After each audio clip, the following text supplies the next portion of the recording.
ಸಂಖ್ಯೆ ಐತಿ 426. ಈ ಸಂಖ್ಯೆ 3ರಿಂದ ಭಾಗ ಹೋಗ್ತಿಲ್ಲ ಚೆಕ್ ಮಾಡಿ ಅಂದಾಗ ನಾವು ಪ್ರತಿ ಸಲ ಇದು 3ನ ಚೆಕ್ ಭಾಗ ಹೋಗ್ತಿಲ್ಲ ಲೆಕ್ಕ ಮಾಡ್ಕೊಂಡು ಕುಂದ್ರಕೈತಿ. ಆದ್ರೆ 3ನ ಭಾಗ ಹೋಗ್ತಿಲ್ಲ ಪಟ್ನ ಹೇಳ್ತಕ್ಕಂಥ ಮೆಥಡ್ ಯಾವ್ದಪ್ಪ ಅಂದ್ರೆ ಕೊಟ್ಟಿರ್ತಕ್ಕಂಥ ಸಂಖ್ಯೆಗಳ ಅಂಕಿಗಳ ಮೊತ್ತ. ಈ ಸಂಖ್ಯೆ ಅದಲ್ಲ ಅಂಕಿಗಳು 4, 2, 6 ಈ ಸಂಖ್ಯೆಗಳನ್ನು ಕೂಡಿಸ್ರಿ. ಈ 3 ಸಂಖ್ಯೆ ಕೂಡಿಸ್ರಿ. ಈ 3 ಸಂಖ್ಯೆ ಕೂಡಿದಾಗ ಎಷ್ಟು ಬರುತ್ತೆ? 12 ಬರುತ್ತೆ. ಬರುತ್ತೆ 4, 2, 6 6 12 ಅಂತ. ಈ 12 3ಗೆ ಬರುತ್ತೆ ನೋಡ್ರಿ.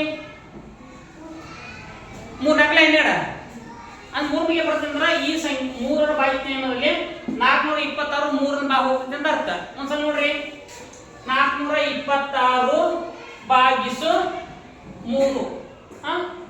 3 ಒಂದ್ಲೆ 3 ಒಂದ್ಲೆ 1 ಇದ್ದ 3 4 12 3 2 6 ಅಂದ್ರ ಈ ಸಂಖ್ಯೆ 3ರ ಭಾಗ ಹೋಯ್ತು.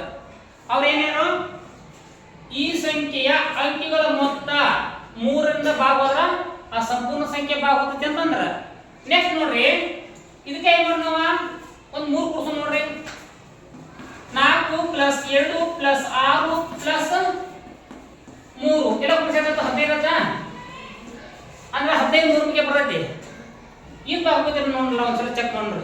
ನೋಡ್ರಿ 4263 ಭಾಗಿಸು 3 ನೋಡ್ರಿ 3 ಒಂದ್ಲೆ 1 ಇತ್ತ 3 4 12 3 3 ಸಾರಿ 3 2 6 3 ಒಂದ್ಲೆ 3 ಸರಿ ಐತ್ಲಾ. ನೀವು ಭಾಗಿತ ನಿಯಮ ತಿಳ್ಕೊಬೇಕಂದ್ರ ಅವ್ರು ಕೊಟ್ಟಿರ್ತಕ್ಕಂಥ ಸಂಖ್ಯೆ ನೋಡ್ರಿ ಆ ಸಂಖ್ಯೆಗಳ ಅಂಕಿಗಳನ್ನು ಕೂಡಿಸ್ಬಿಡ್ರಿ.